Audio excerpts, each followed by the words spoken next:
Once Sue and Danny were secured in their own separate stroller, they all made their way out of Gymboree and through the mall again. This time Brian wasn't paying attention to the sights, his attention was locked on the toys attached to his stroller.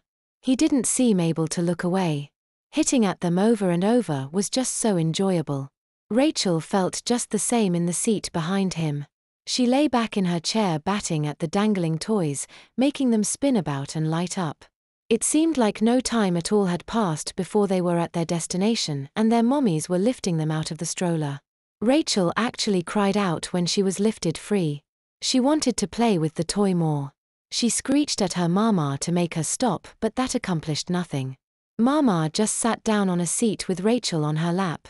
It only occurred to Rachel a bit later that this was surely uncomfortable for Mama, as she weighed at least as much as she did. Nevertheless, Mama began to bounce Rachel on her knee, calming her down. The up and down motion was quite relaxing in fact. She liked the sensation as well as the knowledge she was safe on Mama's lap. Once she was calmer, she was able to reflect on her recent behavior. It troubled her that she so easily accepted playing with baby toys as fun and that she just screamed and babbled nonsense when she was upset, like that was a normal response to things going wrong. Just the idea that she'd thrown a tantrum over losing a flashing yellow baby toy was enough to make her feel like an idiot. They were at a photography studio somewhere in the mall now. The waiting area they were in was not separated from the actual studio, so they could see the whole setup. The walls were all painted black and there was a very complicated, expensive-looking camera on a tripod in the middle of the room. There were several backgrounds available, but the one he had down at the moment was simple blue sky and clouds. There was a desk with a cash register and beside it a clothing rack with all sorts of outfits. The waiting area walls were covered in photos, some color, some black and white. It appeared from these shots that the man here specialized in baby photos. That was probably a pretty good industry if people stayed babies for over 20 years.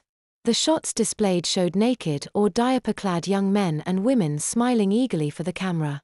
One had a teen girl clothed only in a diaper chewing on a big string of what were meant to be mommy's pearls, giggling her pigtailed head off. Another featured a 20-something man in a plastic kiddie fireman hat and shirtless with blue jean shortballs pulling a giant red radio flyer wagon in which a lanky teen boy was seated, he with a dumb infantile grin and naked but for a diaper as well.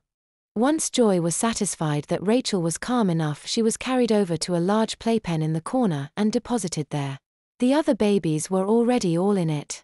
Rachel noticed that Sue and Danny hadn't really changed this time. It appeared they were now all about the same level of development. Those two and Meggie were happily lying on their backs or tummies gnawing on the simple baby toys in the playpen. Rachel and Brian still had enough self-control not to touch toys that countless young men and women must have slobbered over. This pen was surely rife with baby germs. That didn't stop their baby-minded compatriots from offering them toys. Baba, Danny babbled to his sister, offering her a drool-soaked green teething ring.